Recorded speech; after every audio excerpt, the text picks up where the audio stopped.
Welcome back to our Introduction to Disease Modeling. I'm going to talk very briefly about likelihood-free estimation for fitting our models. You can also call this approach sometimes trial and error or brute force. This is basically saying we do not have an analytical likelihood function for our data.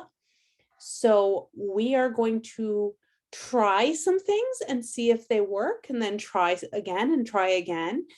And it's not quite as mathematically beautiful as the likelihood-based approaches. It is certainly less efficient, requires more data, and we can't guarantee a fit.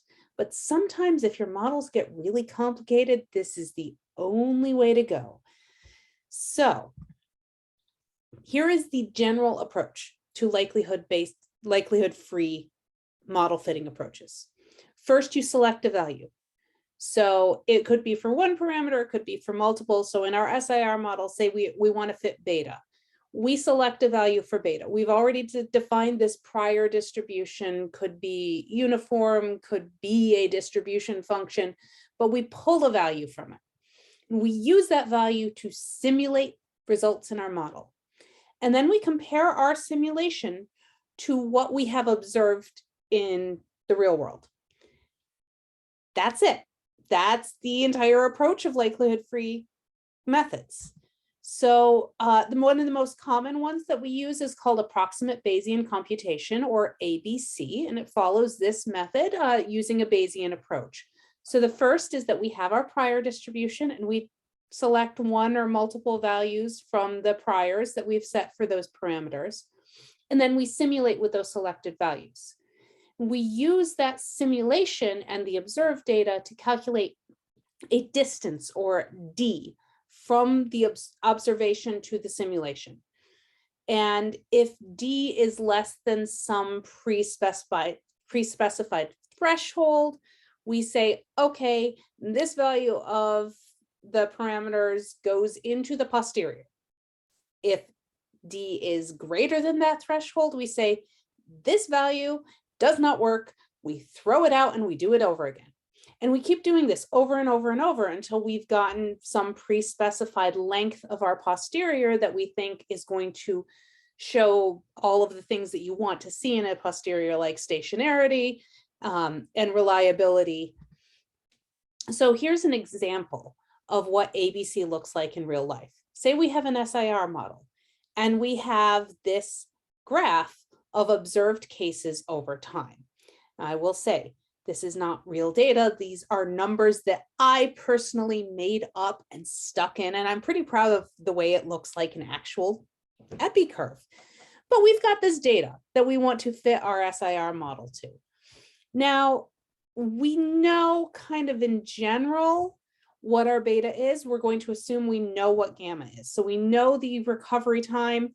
We have an idea of what our transmission coefficient beta is, but we don't know for sure. So we're going to say that we've got a range of betas, somewhere between 1.5 and 2.5. We're going to vary it across that length. And we have to decide what our distance function is going to be.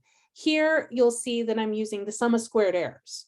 So the observed minus the simulated, squared, summed up over all time points. And you can see what that looks like with different values of beta. So here on the left-hand side, if we have beta equal to 1.5, we've got this very low curve. It's got a pretty high distance function, a distance of 415. Don't ask for units. It's not really a units thing. This is just, okay, this is a pretty high distance. That's not a good value. Here in the middle, you've got a value of 2.5, and you get a much higher curve and faster curve than was observed. So you still get a lot of distance. You see the distance from every point to where we simulated. We end up with a D of 262, still pretty high. You get down to a beta of 2, somewhere in between those two, and we've got a pretty good fit.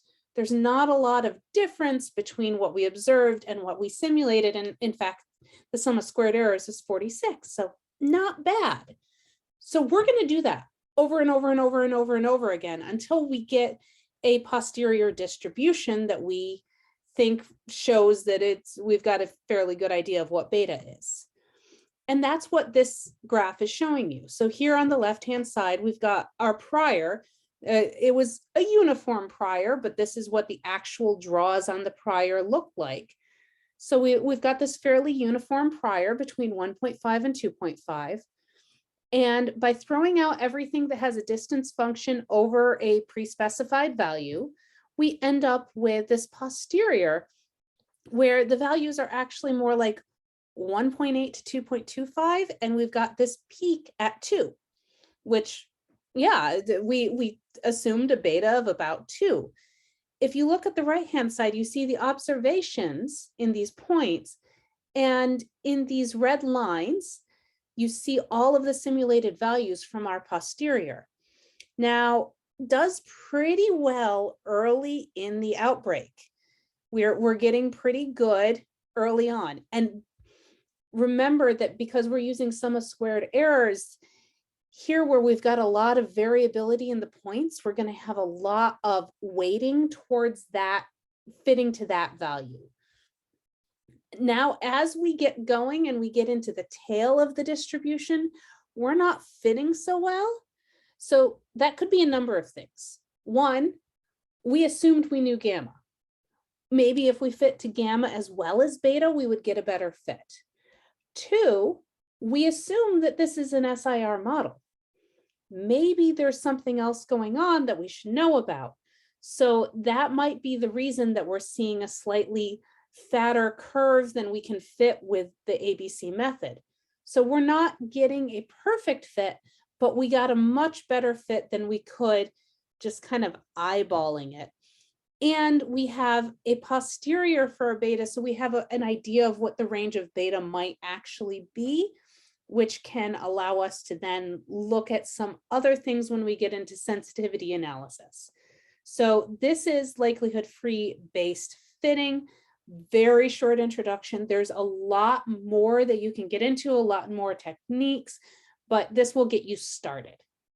All right, see you soon.